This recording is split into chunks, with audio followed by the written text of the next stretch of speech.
প্রথম সেট জিতে কার্লোস আলকারাসের সূচনাটা ছিল দুর্দান্ত, কিন্তু তাতে শেষ রক্ষা হলো না। প্রত্যাবর্তনের অসাধারণ এক গল্প লিখে পরের 3 সেট জিতে নেন ইতালিয়ান তারকা ইয়ানিক সিনার। স্বাদ নিলেন প্রথম উইম্বলডন শিরোপার। হ্যাট্রিক শিরোপার হাতছানিতে দারুণ শুরুর পরও প্রত্যাশিত পারফরমেন্স মেলে ধরতে পারেননি আলকারাস। রোববার সেন্টার কোর্টে পুরুষ এককের ফাইনালে 3 ঘন্টার বেশি সময়ের লড়াইয়ে 4-6, 6-4, 6-4, 6-4 গেমে জিতে ট্রফি উঁচিয়ে ধরেন র্যাঙ্কিংয়ের 1 নম্বর তারকা সিনার।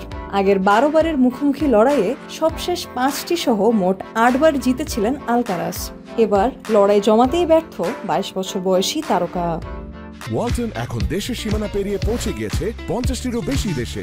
ওয়ালটন, ঘরে ঘরে বিশ্বজুড়ে। ম্যাচের 10ম গেমে প্রতিপক্ষের সার্ভিসে পয়েন্ট নিয়ে প্রথম সেট নিজের করে নেন 2023 ও 2024 আসরের চ্যাম্পিয়ন আলকারাস। দ্বিতীয় সেটের প্রথম গেমেই তার সার্ভিসে পয়েন্ট নিয়ে পাল্টা জবাব দেন সিনার। ওখান থেকেই লাগাম মুঠোয় নেন সিনার।